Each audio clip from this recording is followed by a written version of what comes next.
So I get asked oftentimes, how did you get started with your company? And note that I've started my company more than 10 years ago, but these are all tips and similar steps that I would take today if I was to start my company again or if I was to start another company. Now, what I did after leaving Google is I took a little bit of a break actually from letting my network know that I was out. But after about 4 to 6 weeks, I started reaching out to people and I was like, hey, I'm now on my own. I've got all these like Google Ads skills. I'd be more than happy to help you guys and work on a project together. And besides that, I'd sign up on Upwork. And oh my God, a lot of other freelance platforms. But Upwork ended up being the one that was of most value to me and where I got the first projects. Now, did I undercharge in the beginning? Oh my God, so much, so much. I think I started off with like 20, $25 an hour or something.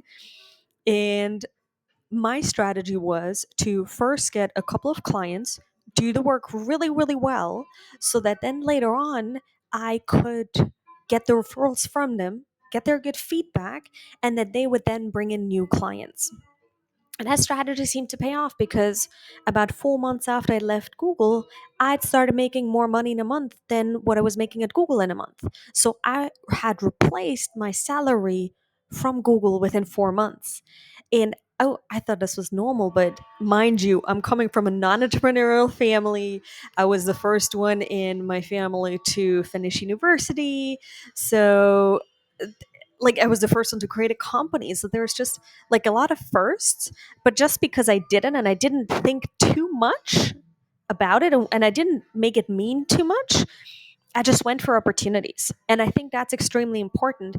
I recently spoke with a student who'd attended one of my guest lectures, and she said, hey, I'm going to all these events, but they're not useful. And I asked her, what defines usefulness for you? And she said, well, there's nothing that comes out of it immediately. I'm like, almost no event I went to, and I've gone to tons all over the world, resulted in an immediate benefit, partnership, financial aspect. Almost all the people that I met at these events were relationships that I developed over the years. For example, I'm running a project for a course I'm teaching at a university, and one of the people that signed up is somebody I met more than 10 years ago at a conference in Israel. I've been approached by about an opportunity by someone that I met more than 15 years ago in Nigeria, right? And of course, there are other opportunities that have come my way that have shown up a week after an event where I was asked to be on a podcast, or a month or a year later. But it's very difficult to plan immediate ROIs on events if you're attending them. It's different when you're speaking, but if you're attending, right? So that brings me to the next point. When you start your own company, attend events, show face, meet people in person. You can create online funnels and you can do YouTube. And I'm sure there's ways that work great, but this is how I got started, what works for me. I also personally light up when I'm with people. It brings me joy. Not when I'm with them 24/7, but if I attend an event here and there, if I can give a workshop, if I can give a training. And that again brings me to the next point. Host the workshop, host the training. Do it for free in the beginning if you can't get anybody to pay. That's absolutely okay. In the beginning, you're looking to get social proof. So when you do a workshop for free, get people's testimonials afterwards. Offer them to have a conversation with you. Offer them some, maybe a 3-figure or 4-figure upsell. But what's more important in the beginning is that you simply do things. Don't overthink it. One week you try this, the next week you try this, the next week you try this, and you will see what works.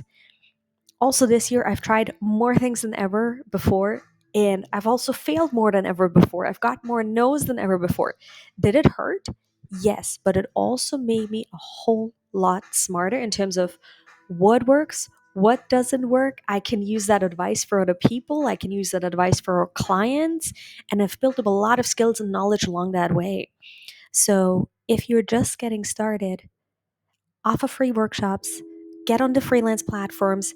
It's okay to undercharge yourself in the beginning a little bit because it helps you get those first wins and those first referrals.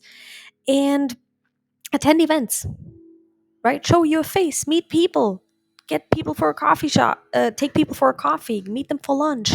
You never know who knows who, right? And that's it.